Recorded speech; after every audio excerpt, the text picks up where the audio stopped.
So today I'll be talking about varicose veins. So veins are basically the vessels which carry impure blood from the lower part of the body, the lower extremities to the heart. So basically it is the flow against the gravity. That's the reason the veins are given a one-way flow of valves which facilitates the flow of blood towards the heart. Secondly, it is the muscle pump, the calf muscles. If the tonicity of the muscles is good, it provides a good muscle pump so that the blood can be pushed up, which travels to the heart and then to the lungs for oxygenation. Apart from that, there is the tonicity of the vessel wall.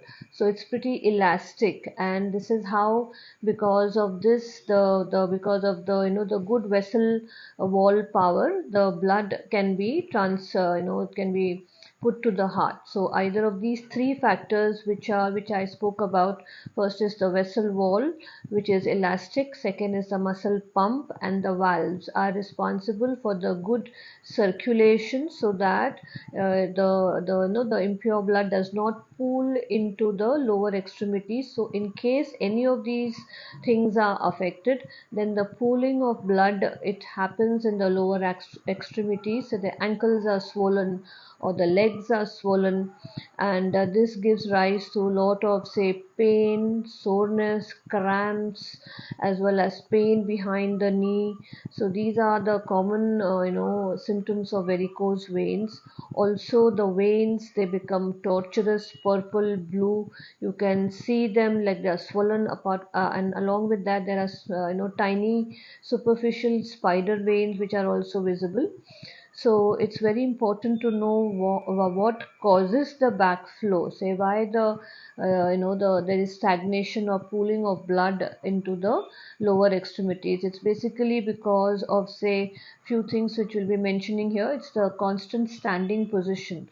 So because of, say, occupation, because of the job of a teacher or a policeman, where you have to stand all the while. So because of the gravity, there is a constant pressure upon the vessel wall, because of which, and the muscle pump could be poor, because of which the pooling can happen.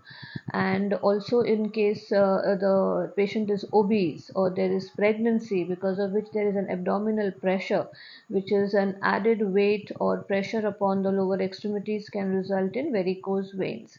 So it's very important to know what is the cause of varicose veins. Many a times it's also genetic, so we can't do much about it, but we can definitely do management of these things by natural ways of, say, exercising regularly, strength training. Walking is very important because it's like very gentle and it improves the circulation and muscle tone. The side effects of varicose veins can be very immense. There could be varicose ulcers. So because of the unhygienic or because of the constant pooling, the vessel wall can give up and it can open up into ulcers, leading to redness and itching and swollen up skin. And then we also have, say, what we call as an inflammation of the vessel wall, what we call as thrombophlebitis. There could be DVT, that is a clot formation into the deep veins, which could prove very dangerous because these clots can travel to any organ, say heart or the brain, and can get stuck into a vessel which is of very a small diameter. It can lead to cardiovascular problems such as stroke. So it's very important that we tackle the problem in time and not allow the complaint to be there with the body for a very long period of time, because the complications can be difficult to manage. So it's very important that you maintain healthy weight and exercise regularly, plus any hormonal changes that you witness, you need to address to them. Also because of, say, certain hereditary issues. So if you are aware about it, it's better that you can do such preventive measures so that we can avoid the varicose veins to develop. Because if we treat it in time with medicines, or we manage life, and by, say, as I mentioned, proper exercising and good habits, definitely the prognosis would be good.